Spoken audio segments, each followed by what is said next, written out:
ये जो वास्तव में हमारे स्वाधीनता की जो प्रेरणा थी वो स्वतंत्र थी,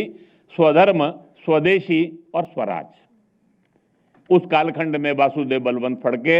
या उनसे प्रेरणा प्राप्त करके उस कालखंड में महाराष्ट्र में जो सारा क्रांतिकारी आंदोलन प्रारंभ हुआ, पंजाब में सदगुरु राम सिंह कूका,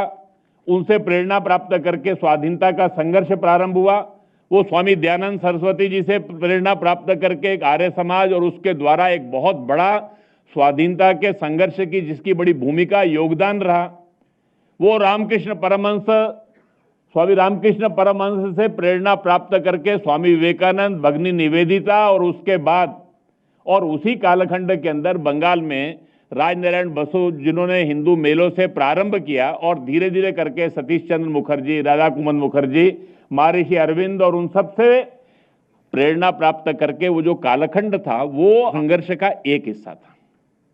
उस सारे स्वाधीनता के कालखंड में संघर्ष में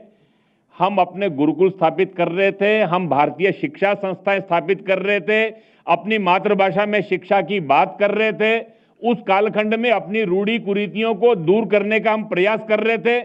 उस कालखंड में अपने उद्योग, अपने कुटीर उद्योग, अपने काम धंधे, इन सब की बातें चल रही थी, स्वदेशी की बातें चल रही थी। वो हमारा आंदोलन का जो हिस्सा था वो स्वतंत्र का था। लेकिन 1911 तक आते आते वो जो अंग्रेजी शिक्षा व्यवस्था में से पढ़कर निकले हुए लोग जैसे जैसे करके सामाजिक, शैक्षिक, मीडिया, समाज की सब संस्थाओं में प्रभावी होते चले गए, देखते देखते अपना ये संघर्ष स्वत्रयी से बदलकर केवल स्वराज तक सीमित हो गया।